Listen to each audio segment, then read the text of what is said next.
has produced a sense of, I think, grief and emptiness, a sense of absence in our community. And my concern has been that it stirred all doubts that sometimes we were aware of. The arsonist and a couple of faculty people at Chico State came up with accusations of BIDWELL's worthiness for further commemoration. And I find that really offensive because I've been deep in this subject for a long time. And I am someone who has raised questions about decisions BIDWELL has made. But none of those, to my way of thinking, take away from his unique value and his worthiness of substantial commemoration going forward, and the state's obligation that they provide that, since they were responsible for our losing it in not taking care of it. Now, these accusations that did surface and came to my attention indirectly also, where the arsonist and these people were saying that BIDWELL was a land thief, basically, and an Indian abuser. Those were the assumptions. So those are the lanes I'm going to pursue in my remarks today. As a researcher and as an analyst familiar with masses of every type of record from that day, not about that day, but from that day. In other words, I went back to all the original data. I found plenty to praise and plenty to question in acts by him, by other settlers, and by the Indians. I burrowed deep in all this in order to explain. My objective was never to sanctify or indict. Of course, real understanding requires that. You have to look at context to understand why people do what they do, where their thinking comes from, what their interests are, who the decision makers are, and that kind of thing. For the Indians, life in the Central Valley and the adjoining mountains was an ongoing challenge before and after BIDWELL arrived. They too had complex lives, actually, and it was fascinating for me to go deep into all of the data I could find in many sources to explain that. And I'll talk about that today. We all now live on land that the MECHOOPDA treasured, and they fought, literally fought, paid a high cost to keep for centuries. We, of course, do not plan to leave it. We harbor some guilt and sorrow because we understand the value of the loss that they made for us to have this lovely place. Periodically, we're reminded that BIDWELL, yes, he is on BIDWELL, on MECHOOPDA land, and he had no right in an abstract way to take this, as none of us do. So there is certainly tragedy here on that score. Looking around, however, we all live in the real world. Its entire history speaks to wars over territory on every continent. My ancestors were pushed out of Scotland by a dude who wanted to run sheep there. So here we are. We can all look at our path. So it's a tragic and, I'm saying, it was a common story Europeans arrived to do what had been done to them. And Indians, frankly, had been doing the same thing to one another. So that's all I'm going to say about land. All right. Now today I want to give you an overview of the historical record surrounding Bidwell and his relations with local Indians. And I'm going to talk about several aspects here. I'm going to talk about how he acquired control over the MECHOOPDAs. I'm going to talk about intra-tribal conflicts among the Indians themselves over territory. And I'm going to focus on the Valley MECHOOPDA and the mountain Indians. I'm also going to talk about Bidwell's needs for MECHOOPDA labor and the necessity he found to protect himself, his property, and the MECHOOPDA people around him. So I'd like to start with what he had to say himself about this. Quote, it's a short paragraph. Now, with the Indians, I never had any trouble with them. I seem to have a sort of intuitive insight into the Indian character. But there is one thing I can say. I have never justified any abuse or wrong treatment of the Indian. I had for them a regard, a sympathy, knowing their lands had been taken from them without any compensation. I have never justified the cruel treatment of them, which I knew frequently was unjustifiable. All right, now for the record. You have to keep in mind he was talking to Annie. Annie was very sensitive, so keep that in mind. As Bidwell saw it, he bought the land from men who acquired it from Mexicans, who had seized it from Spaniards, who established title to it, all the while unaware that Indians here were busy seizing the same land back and forth from one another. And by the way, I never had a place to put this little factoid in, so I'm just going to tuck it in here. The word Chico probably comes from Mariano Chico, who was a Mexican governor of California in the 1830s. And so the creek was named for him and the land grant. All right, I just wanted somebody to hear that. He is so obscure, I may have found the only place that name has ever been mentioned. All right. Now, people everywhere, I'm saying, over somewhere else at some time, and it's an ongoing thing that we see in Europe at the present time. Now, to move on to the MECHOOPDAs. What I've done to get this together, because this is a tough subject, because it's so remote. I've reconstructed information. I'd like to just sort of tell you how I put the puzzle together, the sort of sources. I found some early 20th century interviews that UC Berkeley anthropologists made with MECHOOPDA elders. Thank God they went to the oldest people for their memories of this period that we're talking about. So that was helpful. I also found 2 interviews by local people, and one of them, a very capable interview by Annie Bidwell of an elder that went on for several pages, so that was helpful.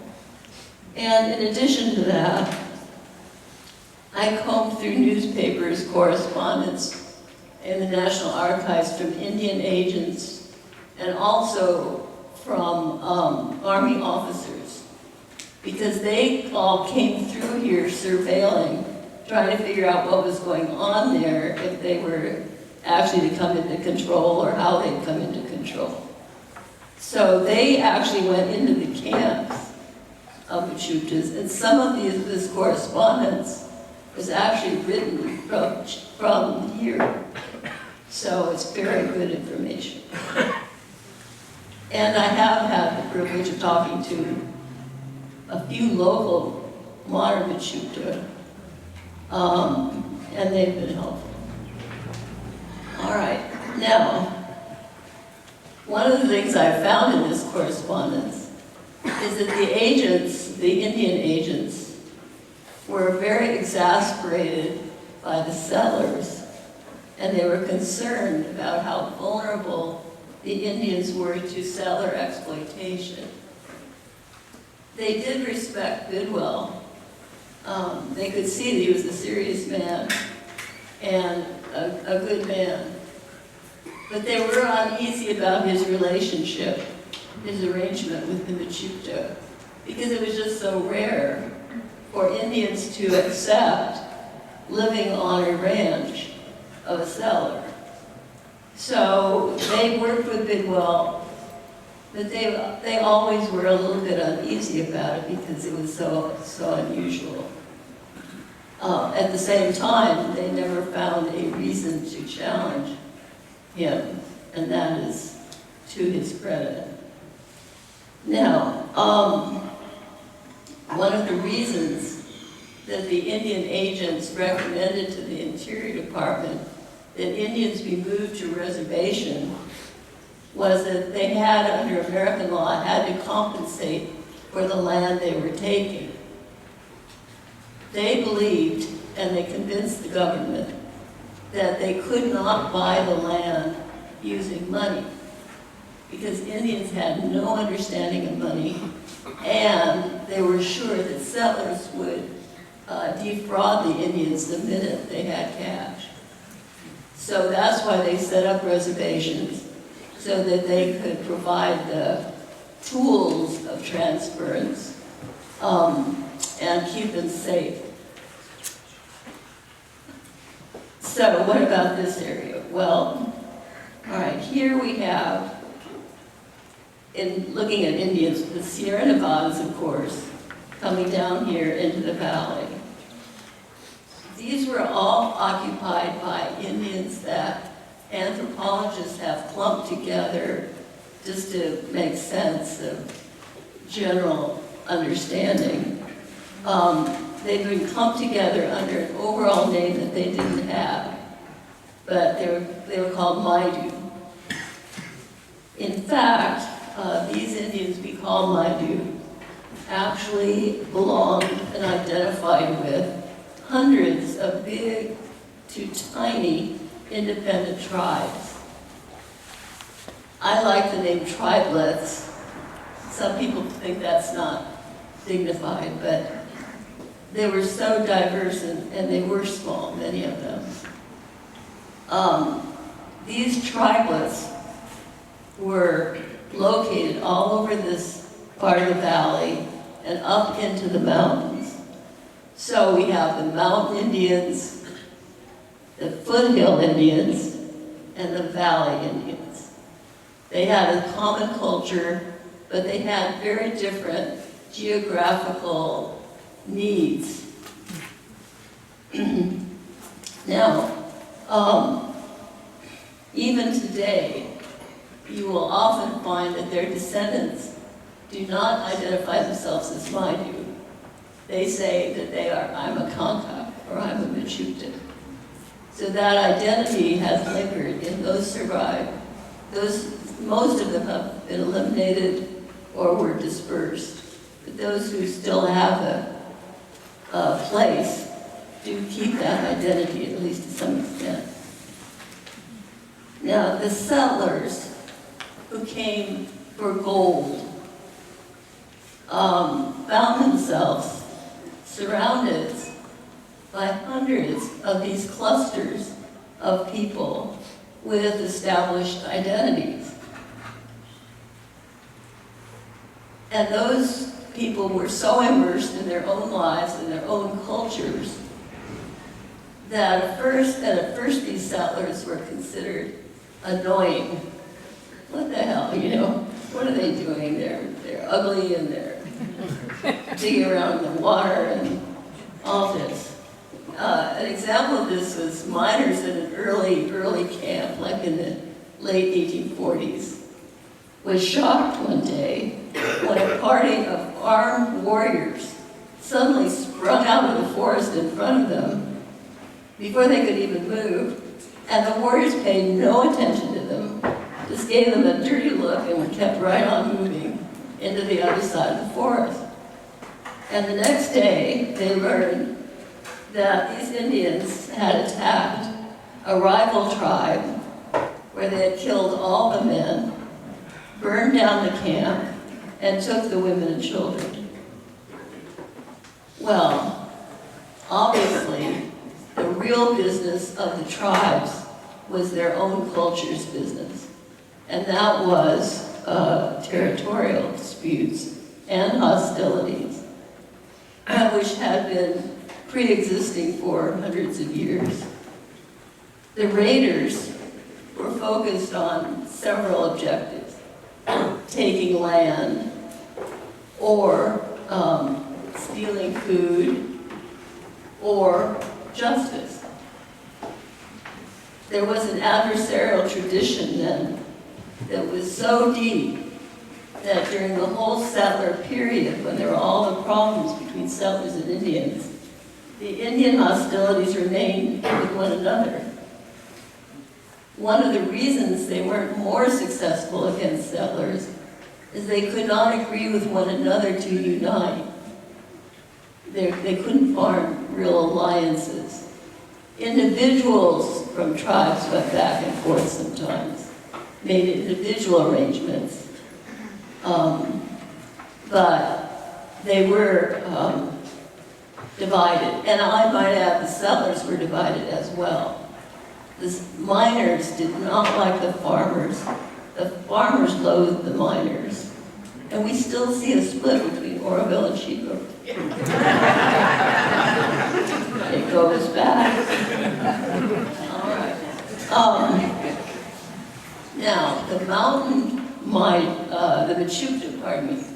The MECHOOPDA were a prime target of the mountain mighty. Why? Well, think about it. The valley's climate is mild. They had plenty of food. It was accessible. It was reliable. They had valley neighbors like themselves, who had comfortable circumstances, and were basically cordial. In other words, the MECHOOPDA were a stable, really well-governed community. However, it was a different story just over the border into the foothills and then the mountains. The scattered foothill and mountain people also had borders, but in those areas, their resources were so limited and fragmented and seasonally vulnerable that they really couldn't observe their borders. They could sometimes, but a lot of times they had to cross one another's borders. So they were more on edge as peoples. The foothill Indians were tough, but the mountain Indians were tougher, and the mountain Indians demanded space in the foothills for their winter havens, get out of the snow. So the foothill and mountain Indians bordered, in a sense, the MECHOOPDA. The two groups quarreled among themselves, but they collaborated in preying on the privileged valley Indians, and in our case, the MECHOOPDA. So that is why the MECHOOPDA trained their children never to cross borders. They took them out and they pointed, never cross this stream, stop when you come to this rock, see that tree over there, never go there. This is because a cross-border passage, even to pick up prey that you just killed for food, entitles them to kill you. and it had happened. So, on the other hand, the real world then being what it is now, they feared one another, but they also needed one another. So occasionally, the tribes would elaborately negotiate big times. The big times are an important cultural event. Even now, they use that name. They use the big times to socialize, negotiate some marriages, and it was very important. A key part of it was to trade. They traded arrows, acorns, bows, baskets, women. The moment the big times ended, back to rivalry, back to danger. These protocols were central to the tribe's culture. An Indian agent and John BIDWELL, separately I found, expressed real respect for the Indians, for the, in both of these cases they were MECHOOPDA, they were talking about their skill as negotiators. They were tough. They didn't just hand anything over, and they looked for nuance. By 1850, the Mountain Indians realized that the settlers were not just annoying. They were an existential threat. Mountain Indians responded by using, of course, their traditional strategies, tactics, weapons. They had long been successful against one another. They were totally terrifying tactics. And they had kept one another in check. And so they applied those terrifying tactics against settlers. And I might add that, lest we be too judgmental on this score, that in Kansas, Northerners and Southerners were using exactly the same kinds of terrifying tactics pending the Civil War. Now, the miners reciprocated by terrorizing the Indians. They abused Indian women enormously.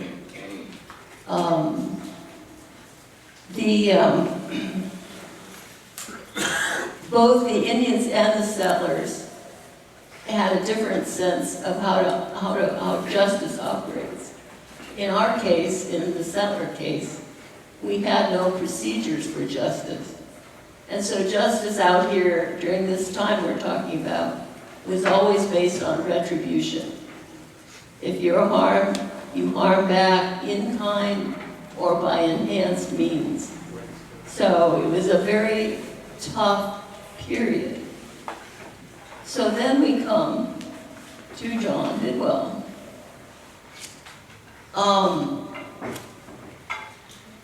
John BIDWELL launched his ranch across Big Chico Creek. Big Chico Creek's over there. It was all across Big Chico Creek. On this side of BIDWELL, Big Chico Creek, to Little Chico Creek. This was the ranch of a man named John Potter. BIDWELL apparently heard from Potter, somehow I'm sure it came up, about the MECHOOPDA's problems with Mountain Indian raiders. Potter's workforce was MECHOOPDA. They had some kind of labor relationship with Potter, and I couldn't find any background information to know how on earth that came about. But it was established. Now, Potter was a very rough character. He he got annoyed by all the Indian Trail traffic, now Main Street. And so he literally put a fence across it at the Big Chico Creek and Little Chico Creek. So people had to go around, and they had to go over to what is now Olive Street, and then that's why it's there.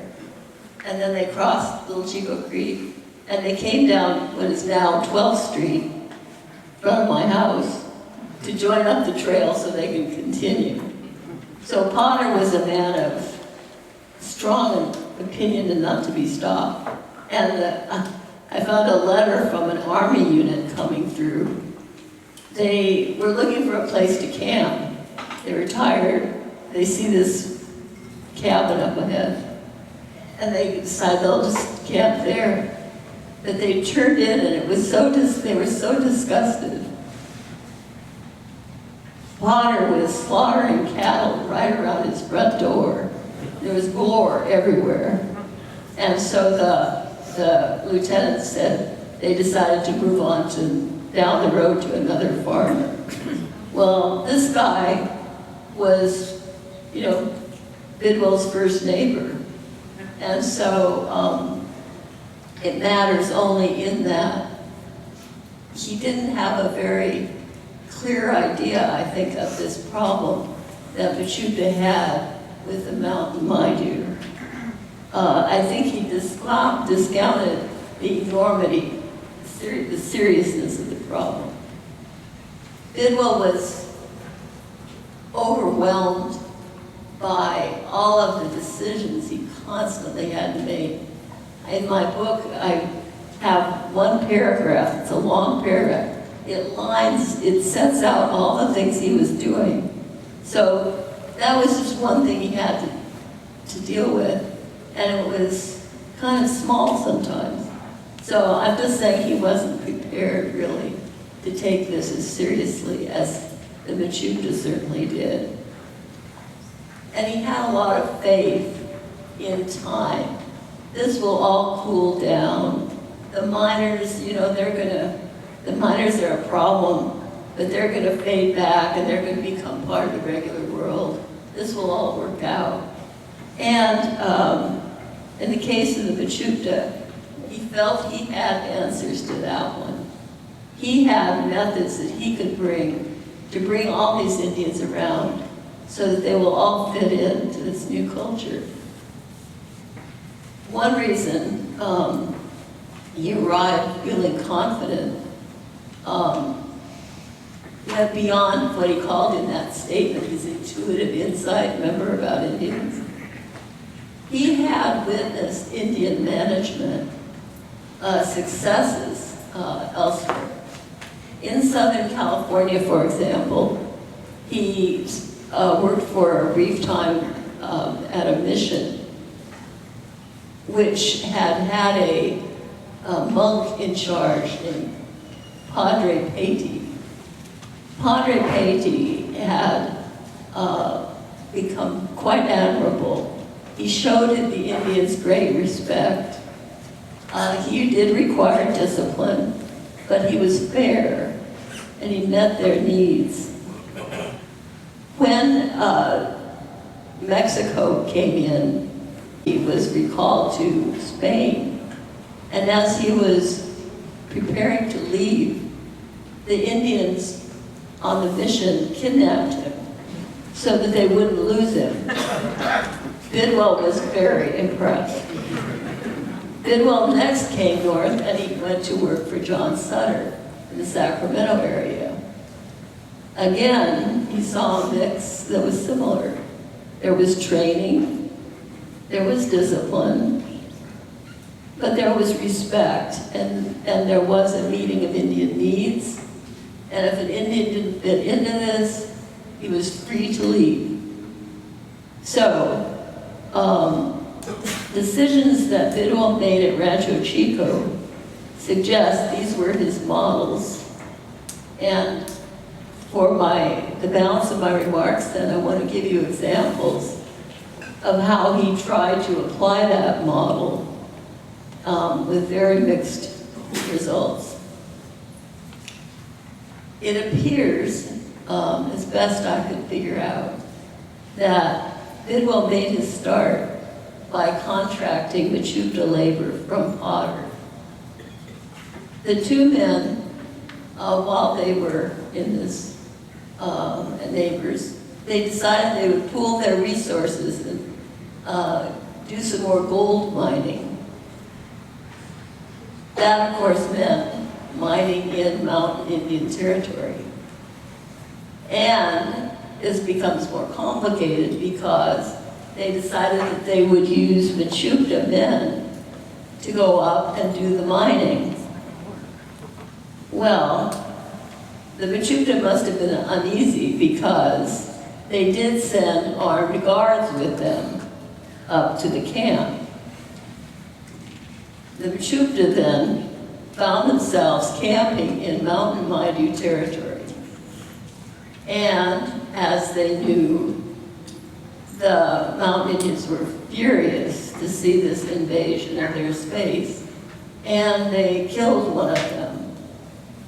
At that, then, five others left, and Bidwell was in the vicinity, so he caught up with them somewhere, or maybe they came down to the ranch, and they just said they will not go back.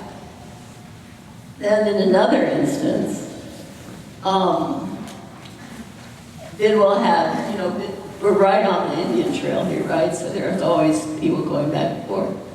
All right, so some tourists were here, and they wanted to see gold mining. This is all very glamorous. We wanted to go see the gold mining. And so he said, oh, sure, I'll send a guide with you. And he sent this Valley MECHOOPDA guy, and the Valley MECHOOPDA says, okay, well. So he takes them, and they get to Butte Creek, entering the valley, the canyon. And the MECHOOPDA would not go further. And he just told them, it's too dangerous. I can't go beyond this point. And so they came back to the ranch. So again, Bidwell, in this case also, Bidwell was discounting the seriousness of the danger that the mountain Indians presented to MECHOOPDA. I can't know how he thought of it. He kept to his ideas. He had evidently concluded the ideas are right, they need more time, and I need more contact with mountain Indians so they know there are opportunities down here for them. In 1851, like right about this time, very early, Potter died. The MECHOOPDA then were free to make choices, and they turned to negotiate their future with Bidwell. By then, the elders were very well acquainted with Bidwell, and they must have known he was better for them than Potter. Bidwell remembered these negotiations. They didn't have a formal government.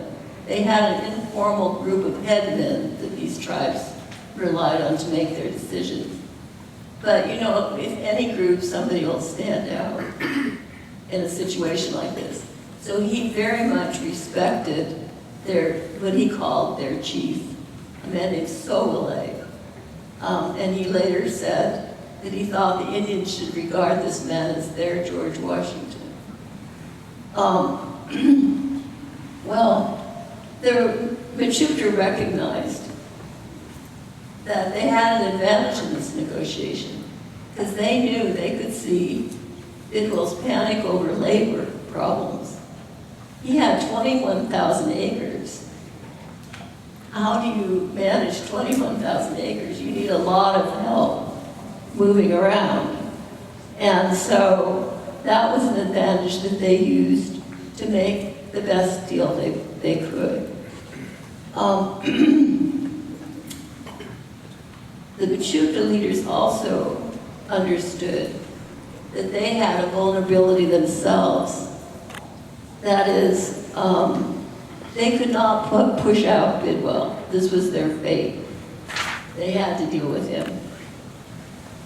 But they had also nowhere else to go. They really had no option but to deal with him. Settlers had already dispersed the valley tribes around them. Anywhere east of their territory, they were in mortal danger from the mountain Indians or the foothill farm Indian. At least Bidwell wanted them to stay in place. It was their territory forever. They would still be on their territory.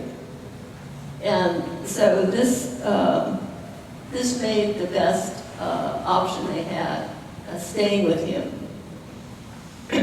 He was powerful, but he had a moral compass. And he was they knew him. All right, now, had someone else, not of Bidwell's character, come here, it's very likely the MECHOOPDA, like the other Valley Indians, would have been dispersed. And so Bidwell, in terms of his treatment of Indians, I think deserves credit for developing a fairly positive, not perfect, but fairly positive relationship.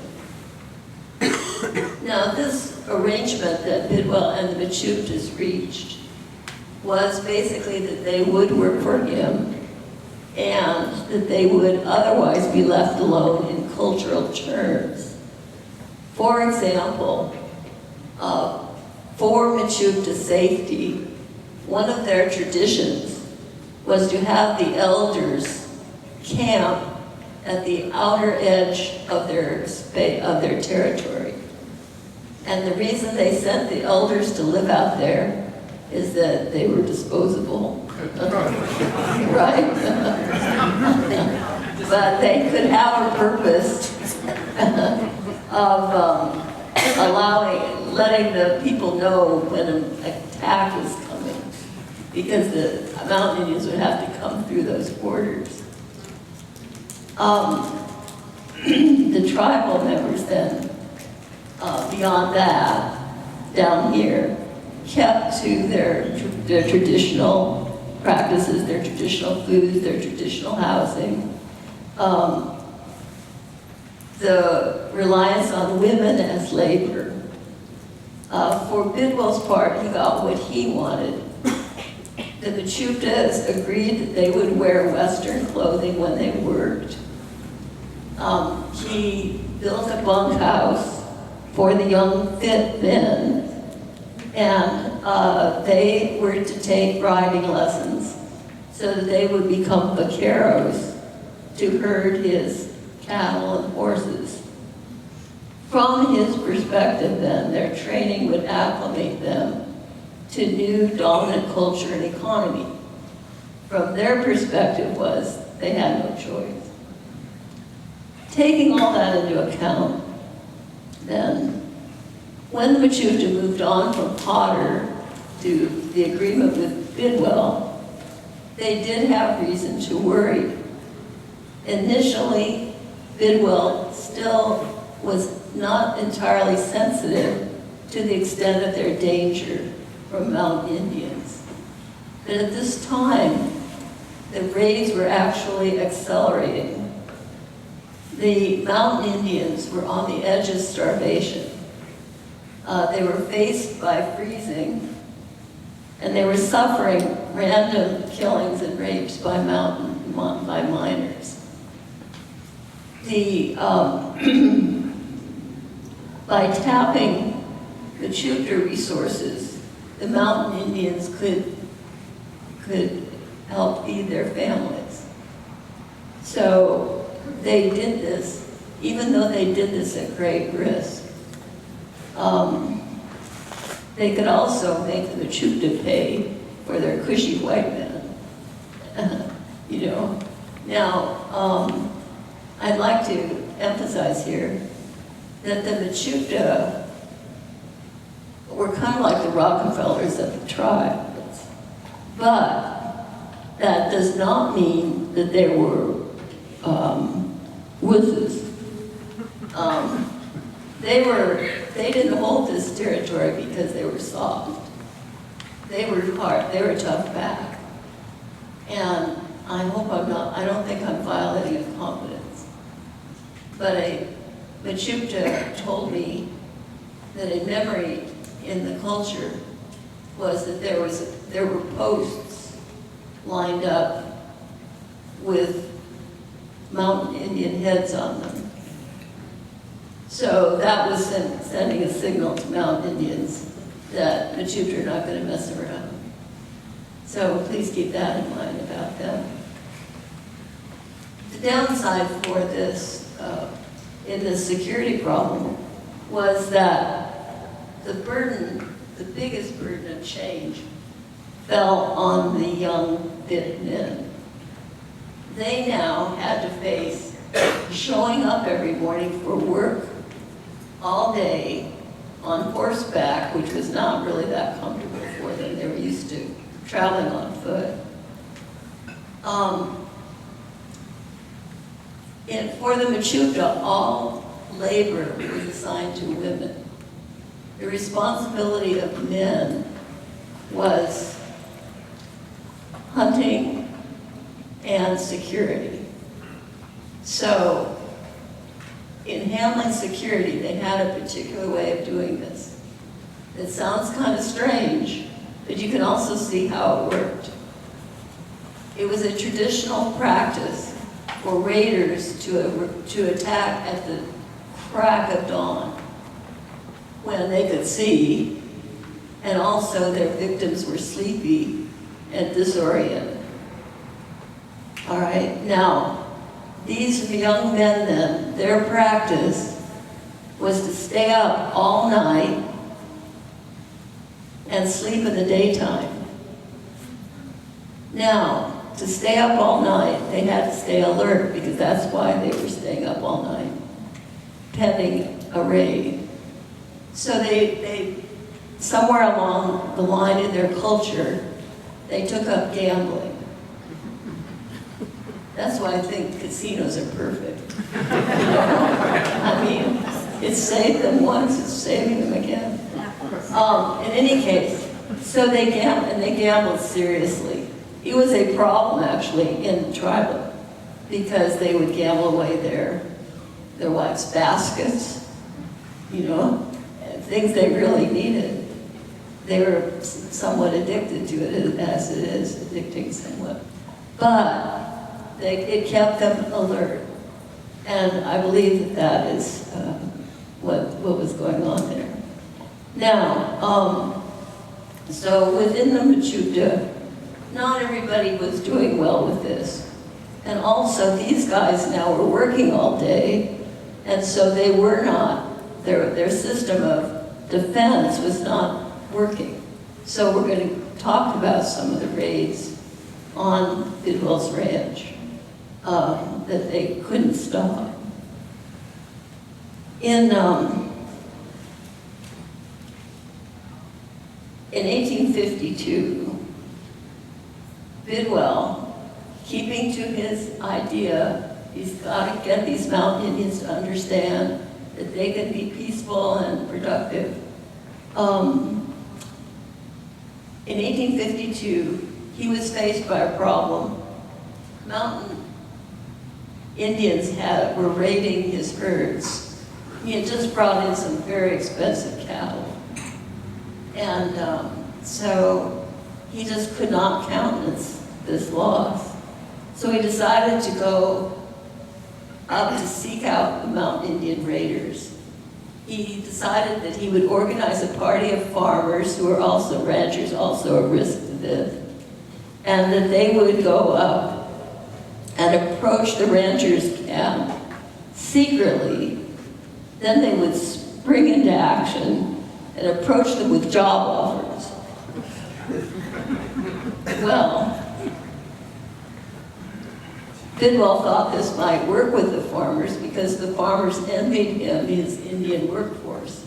They were scrambling for labor. They could hardly find anybody because all the other white men wanted to go for gold. Well, BIDWELL was disappointed then that they were not going to go along with this. They thought it was nuts. They thought that if you go and plead with raiders, you'll make the settlers look weak, and then that would invite more raids. And so Bidwell had tensions of this kind with other settlers. But Bidwell was not giving up on his idea. He regrouped. He ordered his settler farmhands and some MECHOOPDA men to head out with him to Iron Canyon. And they had captured one of the thieves who had spilled the beans of where they were camping. So the party moved along quietly in the moonlight toward this camp. And then they were nearby, and they camped very quietly, no fire, no light, ready to suddenly go over the ridge and wake up all these people and offer them jobs. Well, what happened was that one of the MECHOOPDA in his camp fired his weapon. The mountain Indians across the ridge instantly came over the top and just blanketed arrows, killed Bidwell's manager. And so the Bidwell group hustled up and started scurrying back to the ranch, carrying this dead manager. Meanwhile, the Indians are chasing them down the ridge, shooting at them at will, and hooting bad things in English, which they learned from miners. So it was all very embarrassing.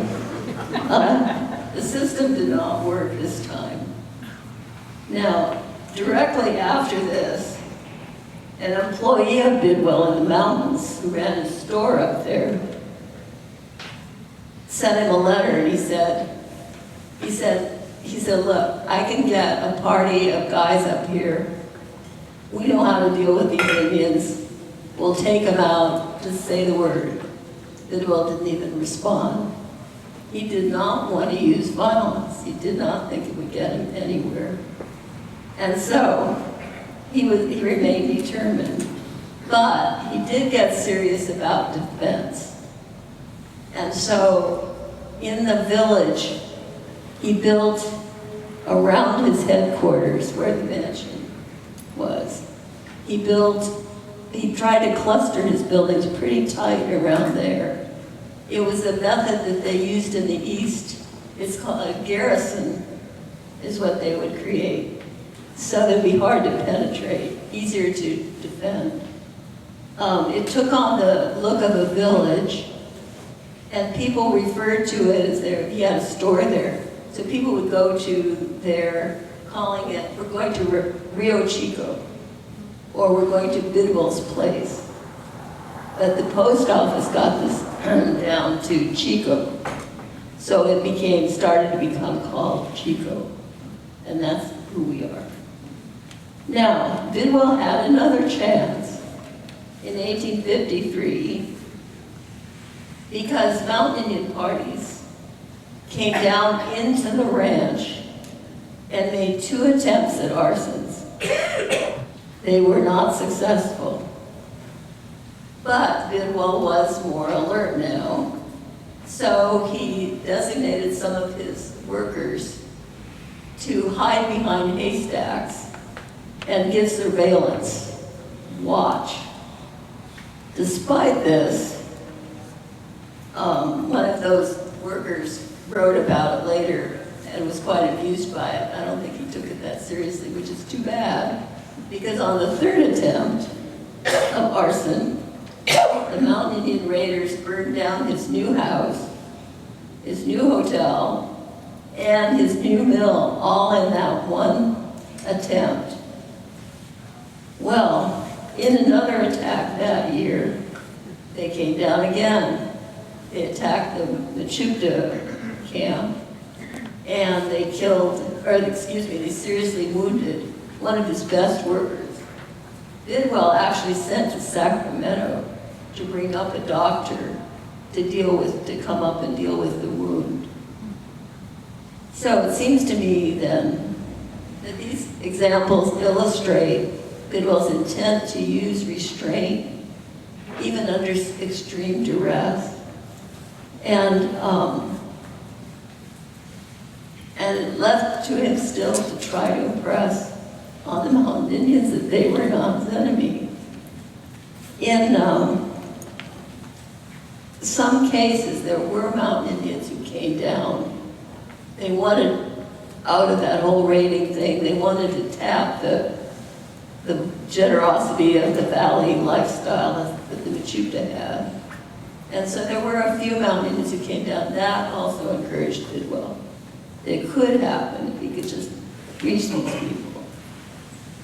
Now, the most severe test for Bidwell came, and the mountains and the Indians in general came in 1862 and 1863. And I'd like to talk about that now. By this time, the foothill Indians had been driven off by settlers. So all the foothills had gone to settler farms. The foothill Indians had nowhere to go. They couldn't come down here. They couldn't go south. They could only go into the mountains. So the Mountain Indians already had almost nothing. And now they had to share whatever they could get with the foothill Indians up there. So there were tensions among them. And then they would collaborate together to come down again. In this time, they would come down to the foothill farms, and they would steal clothing, blankets, food, basic stuff. This wasn't. They weren't psychopaths, is what I'm saying. They had real problems, and they had few ways to solve them other than to commit what we consider to be terrible crimes. The settlers, in some of these occasions, suffered mortal losses. There were farmers who were killed, and there were children who were kidnapped and killed. And that is what drove the settlers beyond what they could handle. The settlers were furious by these child killings, and they blamed Bidwell's Indians. Now, they were so furious about these killings that they told Bidwell if he didn't remove all his Indians, that they would bring 150 men had agreed they would come down on Bidwell's ranch and kill the Indians themselves. Well, now when they said they would wipe out all the Indians, they meant, can you hear me in the back? Yes. Okay. When they said they would wipe out all the Indians, we have to stop here because I need to fill in a little background. Because all the Indians was more than the MECHOOPDA on the ranch that year. What had happened is that in the 1850s, the late 1850s, a group, hundreds of Mountain Indians had been seized by the federal government and moved to the Round Valley Reservation. In late 1861, the Indians on that reservation had told them they had to leave because there wasn't enough food for everybody, and the other Indians had done all the food preparation. And so those Indians came down to the valley. And those Indians went to Red Bluff because they couldn't go further because it was winter in the mountains. An Indian agent then had to deal with this. The Red Bluff people say, get these people out of here. We've been helping them, but now they're getting desperate and they're going to start shooting them.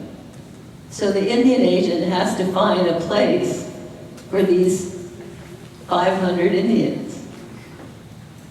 He went to John Bidwell And he said, you know, Mr. Bidwell, I have to put these Indians someplace. I'm looking for a reservation, but I can't find one right now, but if you can keep them for a few months, then I will move them out as soon as I can. All right, so now we have, in the end of 1861, we have the MECHOOPDA on the ranch and a whole big camp of mountain Indians over by the river. And one Indian agent assigned to take care of them, whose experience was as a bartender. All right, so those are the Indians that the settlers believe are filtering out into the foothills and killing their children. And that is why he's saying you have to get all of these Indians out. And they mean now not only the federal Indians that we'll call them, but the MECHOOPDA. Well, BIDWELL was not going to go along with that. BIDWELL was not going to send the MECHOOPDA anywhere. But at the same time, he had this image of 154 armed men coming down, ready to shoot to kill. So he persuaded the army to come up. The army didn't want to, so he told them this was a bunch of Southerners. This is a Civil War, you know, so we had the army in California. So the army sent up a company, and BIDWELL, they decide they'll make a tour of the foothills. And BIDWELL insists on going out with them.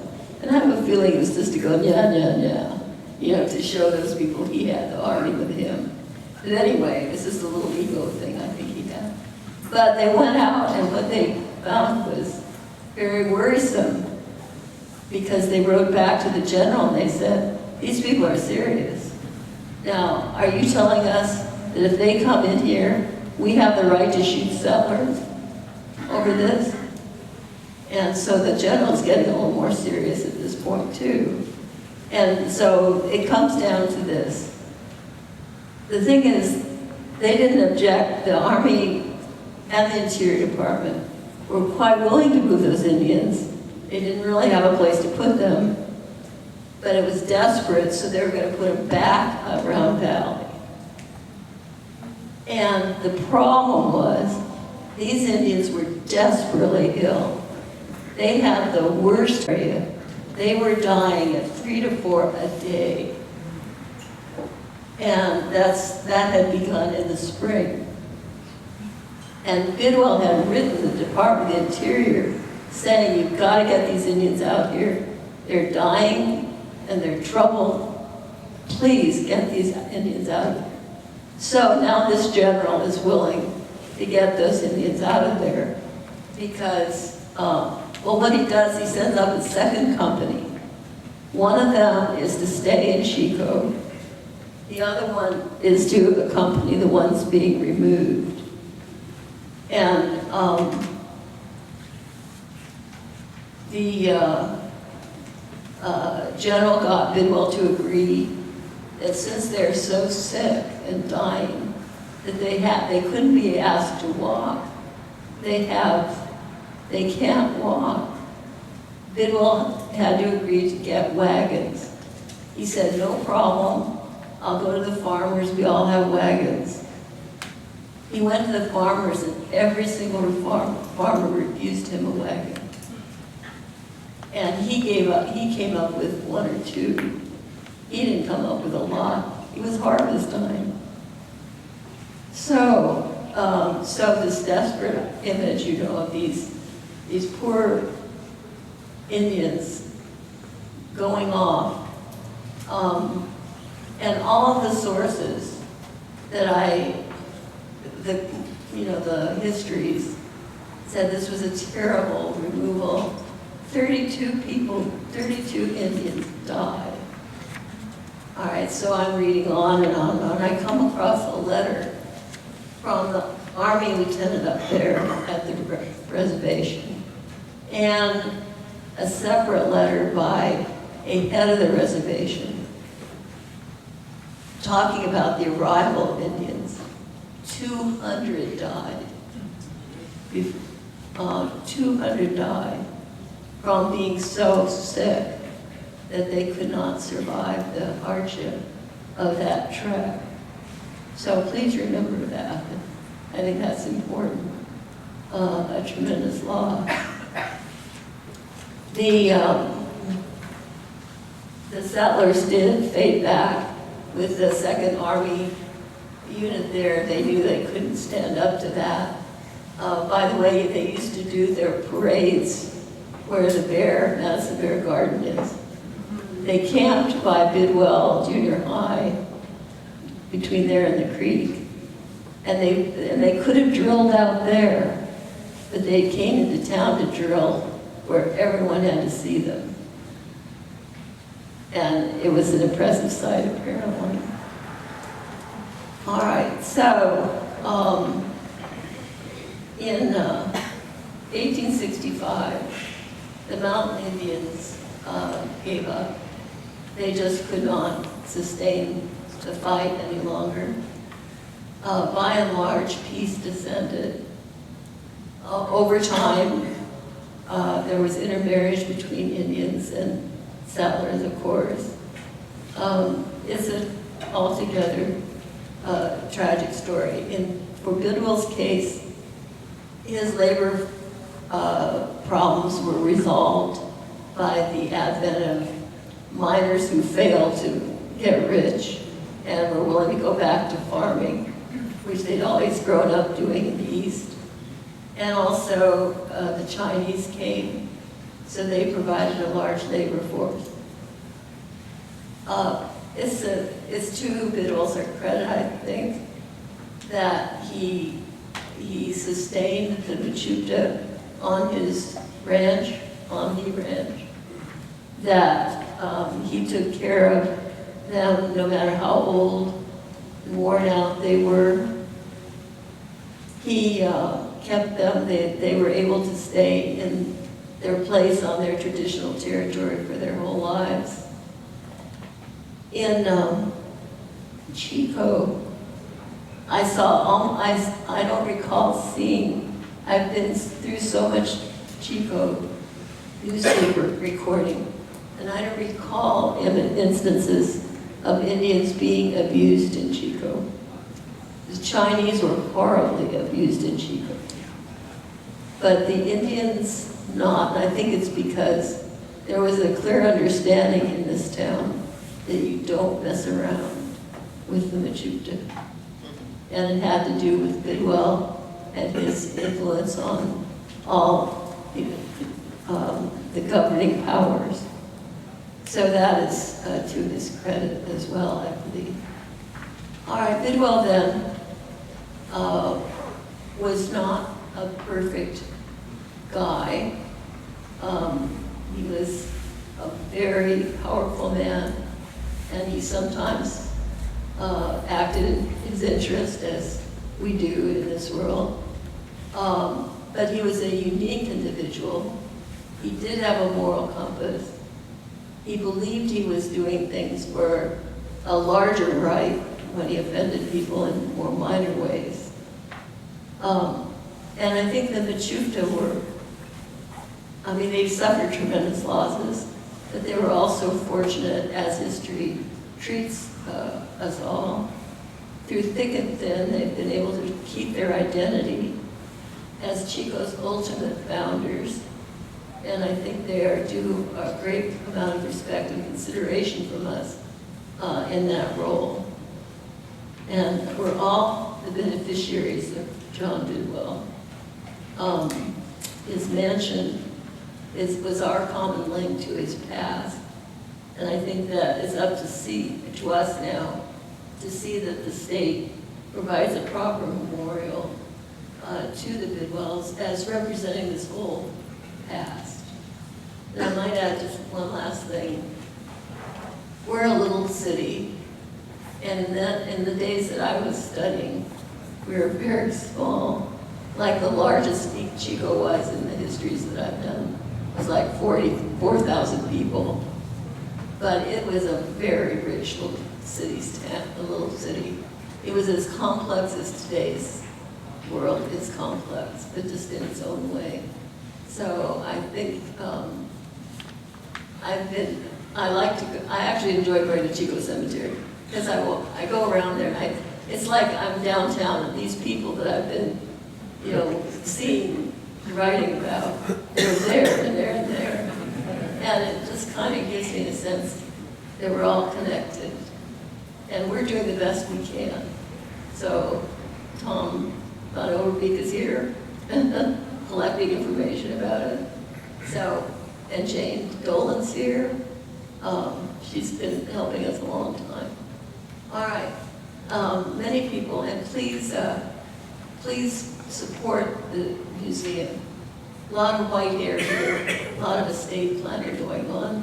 So, take us here. Okay? All right, well, do you have any questions? I'd be happy to answer. Yes. Yes.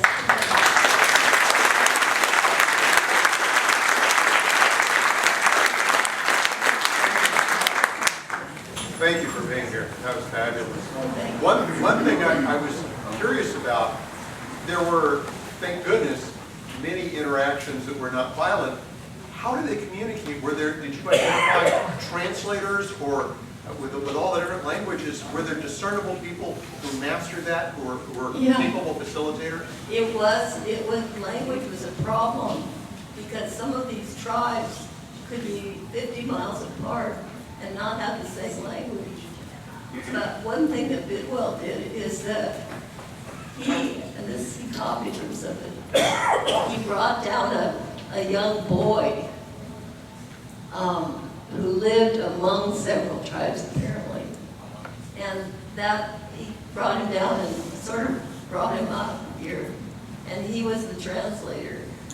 And he was the translator, that young kid was the translator in the treaty negotiation. I didn't talk about that, it's just too much to talk about here, but that's also interesting. But that kid was the translator among the tribes and the federal agent preparing the treaties. So yeah, it was a problem. Thank you. You're talking about the settlers. Now, where were they settling? Because you have these big ranches like what BIDWELL owned. Was it at the margins of his holdings? Or did he subdivide or sharecroppers? Well, good question. For example, down here, like when Potter was here, he was the only settler here. BIDWELL had set up a store immediately, and he also had an Indian post where you go, remember you have to go around down here on Little Chico Creek, by Little Chico Creek. And then the Kiefers had a store up the road, but there weren't a lot of roads. Now, also on BIDWELL's ranch, he had to have a lot of crafts, artisans to do all kinds of things. And so they were living on the ranch.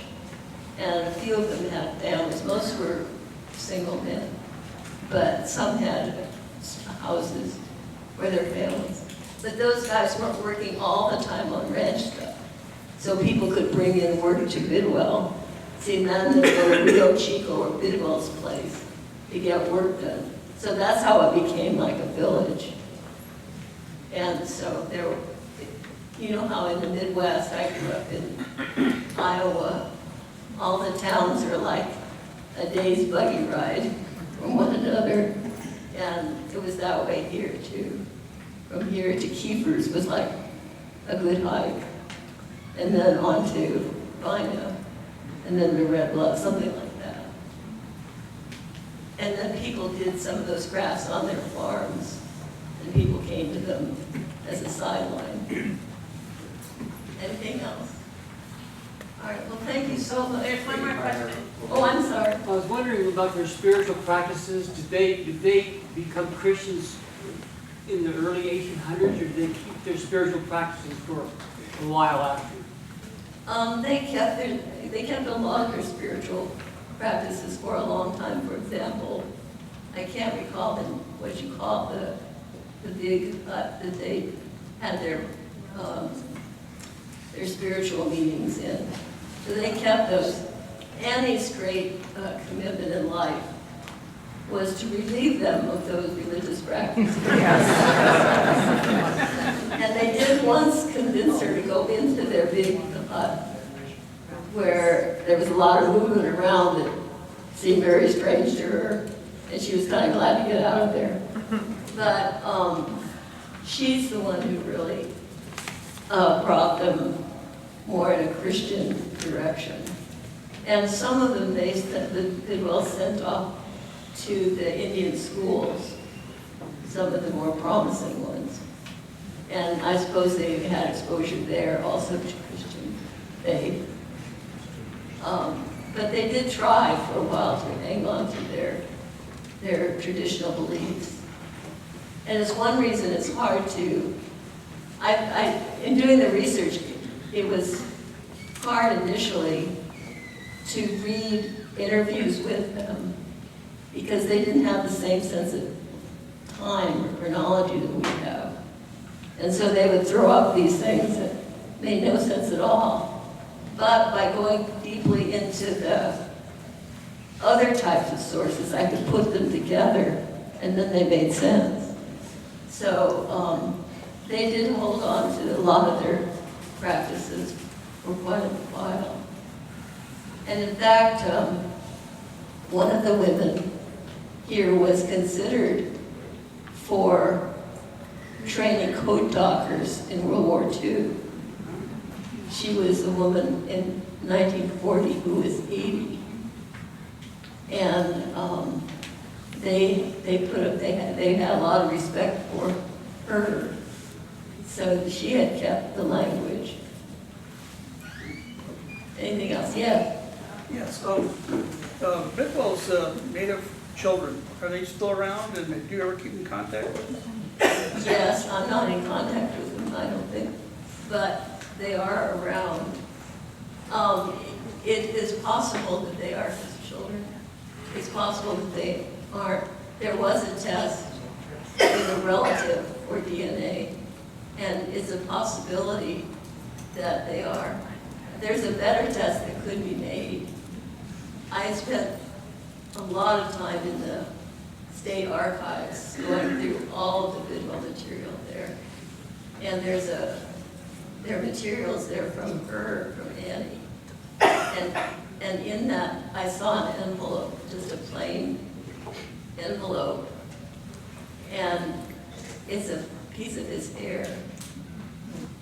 And a woman wrote a book about Annie BIDWELL. Who was that? McDonald, something.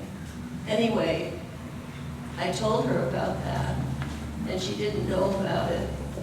And I thought she should go down and just dig in and find it again. But she left it up to the head of the library, and he said he'd look. Well, he's too busy to go through all that crap. You know? I mean, I'm sorry, I don't mean to be disrespectful. But I mean, all of that material.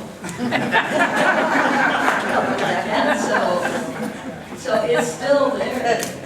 So if somebody finds it, it'd be a good way to confirm that and take the mystery away. In any way, they're really nice, good people, and if he's due any credit for that, good for him, you know, good for them. Sorry, I started. Is there any acknowledgement of the part of Potter in town, or was he just too gross to be? There's no remnant of interest. Chico, historian in the history department, wanted to do a history of Potter, but he couldn't find anything. And I didn't look for anything, but I would have noticed, I would have liked to have found something about Potter.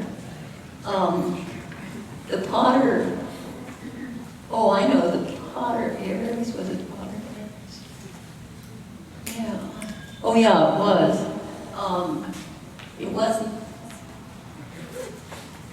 somebody didn't want to sell to Bidwell. Whoever was owning this, oh, I know, it went from Potter's heirs to somebody, and they did not want to sell to Bidwell. I think they wanted to just take him for every cent they could get, and he had certain limits.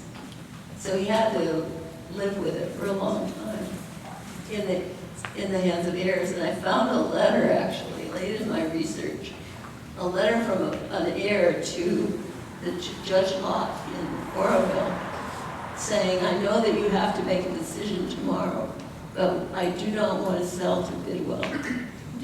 Please do not accept the Bidwell offer.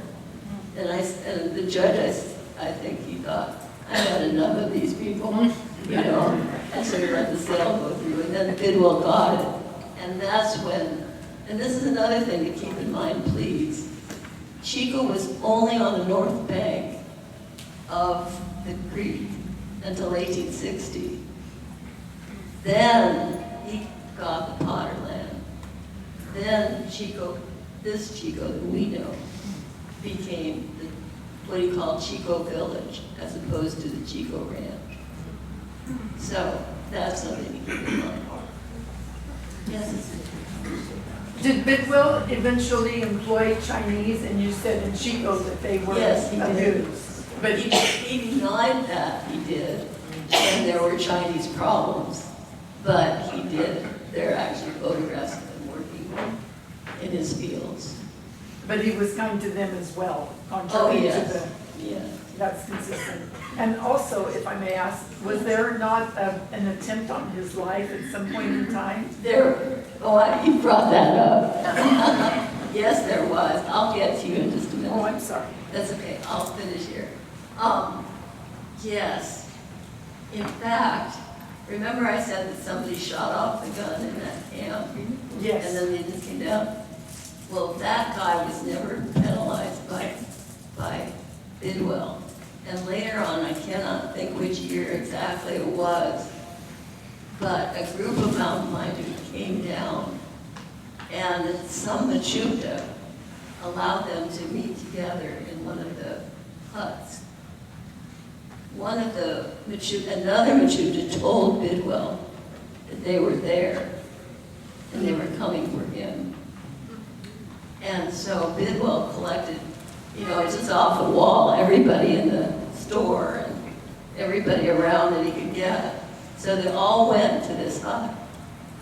And the Indians realized they'd been caught. And so they sprung out and started firing. And they all shot. And they shot the same man. All of the bullets were like within a small area in this man's chest.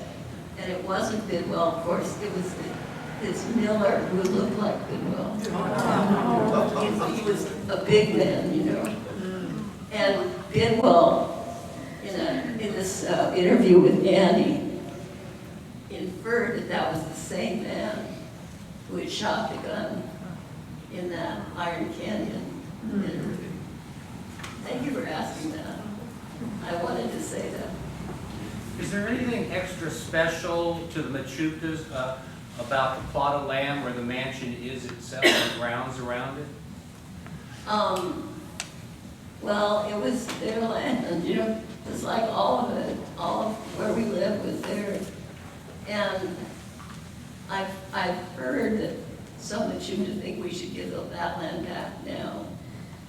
So that's one option. My thinking in the proposal I made, just to start the consideration. Well, I'm serious about it, but anyway,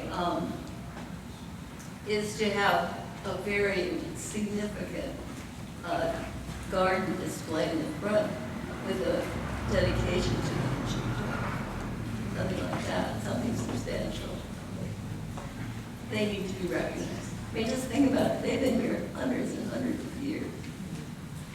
And their resources were really taken up for years by the county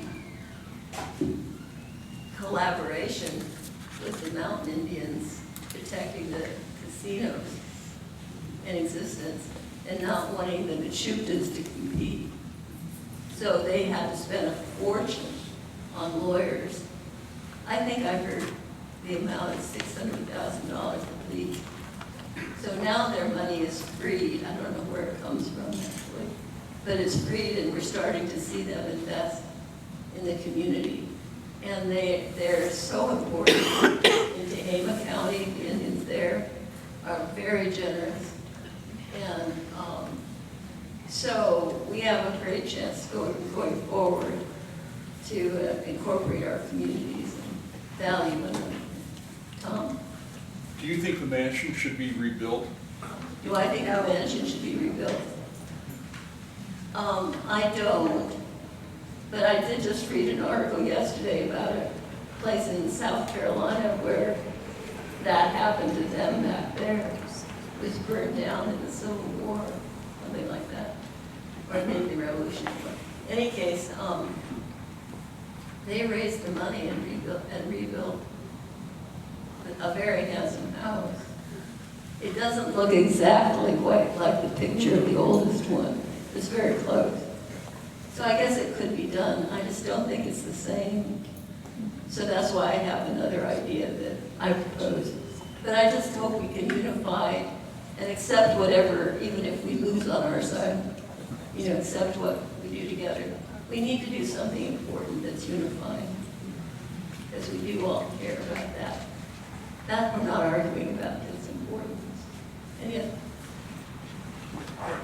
The expulsion to Round Valley, which tribes included that? And what year was that actually? the Round Valley thing was 1863. That's when they went up there.